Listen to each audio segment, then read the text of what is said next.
Hello everyone, मैं हूं सौरभ सिंह और मैं आप सभी का स्वागत करता हूं अपने चैनल स्टेनो एक्सप्रेस में।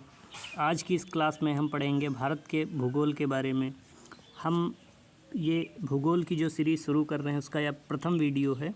उस प्रथम वीडियो में हम जियोग्राफी के भारत के विभिन्न दृष्टिकोणों से भारत की चर्चा करेंगे। एक जनरल जो भूगोल है भारत का उसके बारे में देखेंगे। तो भारत के बारे में हम जानने से पहले ये देख लेते हैं कि भारत के नाम की उत्पत्ति कहाँ से हुई। तो नामकरण देखते हैं। भारत का नाम भारत, इंडिया, हिंदुस्तान विभिन्न नामों से जो ये जाना जाता है, इसके विभिन्न नाम कहाँ से आते हैं। तो भारत का जो प्राचीन नाम है वो आर्यावर्त है। आर्यावर्त कैसे पड़ा? जब आर्य बाहर से, एक जनरल व्यू माना जाता है कि आर्य बाहर से आया, हालांकि इस विषय में भी काफ़ी विवाद है, लेकिन ये माना जाता है कि आर्य बाहर से आया और बाहर से आने के बाद उत्तरी हिस्से पर उन्होंने भारत के धीरे धीरे कब्जा कर लिया। उसके बाद आर्यों के नाम पे ही इसका नाम पड़ा आर्यावर्त। उसके अलावा हम देखते हैं एक नाम पड़ता है इसका भारत। तो एक कालिदास जी का जो एक नाटक है अभिज्ञान शाकुंतलम, उसमें जो दुष्यंत और शकुंतला का पुत्र होता है उसका नाम होता है भरत, जो कि आगे बन के एक बहुत महान और प्रतापी राजा बनता है। उसी के नाम पे भारत का नाम भारत पड़ता है। आगे अगर हम देखते हैं कि इसका नाम पड़ता है हिंदुस्तान, तो यह है सिंधु नदी, यह है सिंधु नदी। और ईरानी लोगों का सबसे पहले जब भारत पर आक्रमण होता है, ईरानी लोग आक्रमण करते हैं भारत पे, तो वो सिंधु का जो उच्चारण है, सा का उच्चारण वो हा की तरीके से ईरानी भाषा में करते थे। अब सा को अगर हा की तरह से कन्वर्ट कर देते हैं तो वो हो जाता है, सिंधु का हो जाएगा हिंद। तो इस तरीके से वो सिंधु नदी को हिंदू नदी बोलते थे। अब हिंदू नदी के आधार पे यहाँ के रहने वाले निवासियों को वो हिंदुस्तानी कहने लगेंगे और इस देश को हिंदुस्तान कहेंगे। तो इस तरीके से बदल के आगे नाम बन जाता है हिंदुस्तान। उसके बाद अगर हम देखते हैं तो भारत का नाम जो पड़ता है वो इंडिया कैसे पड़ता है। तो जब अलेक्जेंडर द ग्रेट अर्थात सिकंदर महान इस क्षेत्र में आक्रमण करता है, तो चूँकि यूनानी था और यूनानी लोग जो थे वो सिंधु नदी को इंडस नदी बोलते थे, और इंडस नदी बोलने के कारण वो यहाँ के रहने वाले इस देश को इंडिया और यहाँ के रहने वालों को इंडियन कहा जाने लगा। तो इस तरीके से विभिन्न नाम पड़ते हैं। अगर संविधान की दृष्टि से हम देखें तो संविधान में भारत के दो नाम मिलते हैं, क्योंकि आर्टिकल 1 जब आप देखेंगे अनुच्छेद 1, तो अनुच्छेद में लिखा है कि India that is Bharat shall be A union of states, अर्थात जो इंडिया है, जो कि भारत ही है, वो राज्यों का एक संघ होगा। तो इस तरीके से दो नाम आपको मिलते हैं, एक मिलेगा आपको इंडिया संविधान में और दूसरा मिलेगा भारत। तो इस तरीके से दो नाम संविधान में मिलते हैं।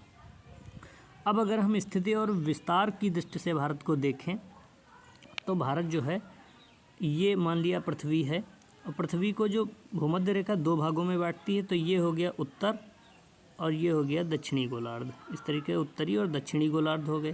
और अगर ग्रीनविच मीन टाइम वाली रेखा, जो ग्रीनविच रेखा है, उसके आधार पे अगर हम बांटें तो इधर का ये हो गया पूर्वी गोलार्ध और इधर का हो गया ये पश्चिमी गोलार्ध। तो इस तरीके से भारत जो है वो उत्तर और पश्चिमी गोलार्ध में यहाँ पे स्थित है। तो हम उत्तर और पश्चिमी गोलार्ध में भारत का अध्ययन करेंगे। उसके बाद अगर हम देखते हैं तो भारत का जो विस्तार देखते हैं, स्थिति और विस्तार पे हम चर्चा करते हैं। इसके स्थिति और विस्तार, तो भारत की जो स्थिति है उत्तरी पूर्वी गोलार्ध में तो हमने देख ही ली है। तो उत्तरी पूर्वी गोलार्ध में जो भारत है ये दक्षिण में 8 डिग्री और 4 मिनट यानी 8 अंश 4 मिनट ये भारत का दक्षिणतम बिंदु है। यहाँ से लेके ये उत्तर में 37 अंश 6 मिनट तक इसका विस्तार है। अगर इसकी लंबाई को हम देखें और उसके बाद इसका जो यह बिंदु है, इधर से जो पश्चिम से ये पूर्व में विस्तार है, तो यह इसका होता है 68 अंश और 7 मिनट। और इसके अलावा यह अरुणाचल प्रदेश में जो सबसे पूर्वी हिस्सा है यह पड़ता है 97 अंश और 25 मिनट। तो इस विस्तार को हम देखते हैं। अगर क्षेत्रफल की दृष्टि से हम भारत को देखें, यानी टोटल भारत का कितना क्षेत्र है, तो इस सारे क्षेत्र को अगर हम मिला लें तो ये हो जाता है 32,87,263 वर्ग किलोमीटर, यानी किलोमीटर स्क्वायर। तो इस तरीके से भारत का इतना क्षेत्रफल है। अगर दुनिया में हम देखें कि हमारा कितना हिस्सा पड़ता है, कितने हिस्से पे हमारा कब्जा है, तो यह लगभग 2.5% के करीब पहुंचता है। तो 2.43% पर 2.43% पर हमारा दुनिया के क्षेत्रफल पर अधिकार है। अगर हम देखें कि हमारा क्षेत्रफल की दृष्टि से कौन सा स्थान आता है, तो वो हमारा स्थान है 7वां। अब 7वां स्थान है तो इसका मतलब हम ऊपर से 6 स्थान देख लेते हैं। तो पहला अगर है तो वह है रूस, उसके बाद दूसरा स्थान जो है वह है कनाडा का, उसके बाद तीसरा जो है कनाडा का पड़ोसी अमेरिका, उसके बाद चौथा जो है वो रूस का पड़ोसी चीन, और उसके बाद दक्षिणी अमेरिकी देश ब्राज़ील, और उसके बाद छठा जो है वो ऑस्ट्रेलिया है, और ऑस्ट्रेलिया के बाद हमारा स्थान आता है 7वां। तो इस तरीके से हमारा क्षेत्रफल की दृष्टि से 7वां स्थान है। अब अगर जनसंख्या देख लेते हैं तो हमारी जनसंख्या चूँकि 1 अरब के पार हो चुकी है, तो हमारी जनसंख्या 1 अरब के पार जो कुछ भी है, अब 2011 और 21 की जनगणना के बाद जो आंकड़े निकल के आएंगे उस पर फिर से निर्धारित होगा कि जनसंख्या कितनी है। 1 अरब 21 करोड़ 2011 की जनगणना के आधार पर हमारी जनगणना है। तो इस समय जो हमारी पूरी जनसंख्या है वह दुनिया की लगभग 17.5% जनसंख्या, 17.5% जो जनसंख्या है वह हमारे पास है। और इस तरीके से जनसंख्या की दृष्टि से अगर हम देखें तो हम चीन के बाद दुनिया में दूसरा स्थान रखते हैं, यानी हम जनसंख्या के लिहाज से हम दुनिया के दूसरे सबसे बड़े देश हैं। तो इसके आगे हम देखते हैं कि भारत में जो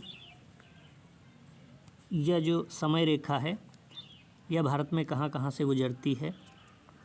भारत की जो समय रेखा है उसे बोलते हैं हम 82.5 डिग्री, यानी 82.5 या 1/2 कर सकते हैं अंश की जो रेखा है, ये 5 राज्यों से होके गुजरती है। वो 5 राज्य कौन कौन से हैं? एक तो हो गया हमारा यूपी, उसके अलावा हमारा एमपी, फिर ये हो गया छत्तीसगढ़, उसके बाद हो गया उड़ीसा, और फिर ये आंध्र प्रदेश।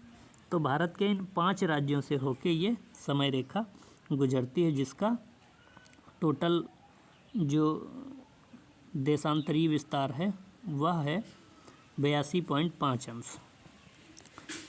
इस देशांतर को हमारे देश का मानक समय रेखा, यानी हमारे देश का जो समय है इसी रेखा से निर्धारित होता है, जो कि इन 5 राज्यों से होकर गुजरती है।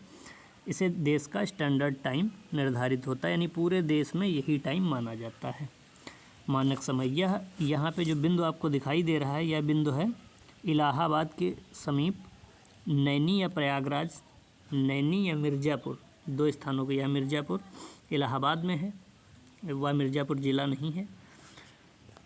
अब यह भारत के 5 राज्यों से गुजरने के अलावा जो ग्रीनविच समय है उससे लगभग या 5.5 घंटा आगे है प्लस। तो जब हम अपना टाइम सेट करते हैं तो प्लस 5.5 घंटा आगे रखते हैं। अब उसके अलावा हम देखते हैं जो कर्क रेखा है वह हमारे देश के कितने राज्यों से होकर गुजरती है। तो यह गुजरती है हमारे देश के 8 राज्यों से। अब उन राज्यों को हम देख लेते हैं कौन कौन से राज्य हैं। तो एक हमारा गुजरात, उसके अलावा एक हमारा राजस्थान, फिर हमारा मध्य प्रदेश, फिर छत्तीसगढ़, झारखंड, पश्चिम बंगाल, त्रिपुरा और मिज़ोरम। ये हमारे 8 राज्य हो गए, इनको याद रखिएगा। थोड़ा सा कन्फ्यूज़न लोग करते हैं राजस्थान में, क्योंकि ये बहुत थोड़ा सा हिस्सा यहाँ पे इसमें आता है। तो 8 राज्यों के नाम आपको याद रखने हैं। इसके अलावा अगर यहाँ पे देखें तो ये हमारे पड़ोसी देश बांग्लादेश और यहाँ पे म्यांमार से भी होके गुजरती है। अब अगर हम इसकी स्थलीय सीमा की भारत की बात करें तो यह हमारी सीमा जो है यह है पाकिस्तान के साथ, उसके बाद यह थोड़ी सी अफ़गानिस्तान के साथ, उसके बाद यह चीन के साथ। तो सबसे पहले अगर हम देखते हैं पाकिस्तान के साथ कितनी सीमा लगती है, तो ये है 3,323 किलोमीटर अफ़गानिस्तान के साथ भारत की सबसे कम सीमा यानी 106 किलोमीटर लगती है। उसके बाद अगर हम देखते हैं भारत चीन की सीमा कितनी लगती है तो वो है 3488 किलोमीटर। भारत नेपाल की सीमा देखते हैं तो वह है 1751 किलोमीटर। उसके अलावा अगर हम देखते हैं यहाँ पे भूटान के साथ तो वह है 699 किलोमीटर। यह है भूटान के साथ सीमा। उसके अलावा हम देखते हैं म्यांमार के साथ तो ये है 1643 किलोमीटर। जब बांग्लादेश के साथ देखते हैं तो वो सबसे ज़्यादा है 4096 किलोमीटर।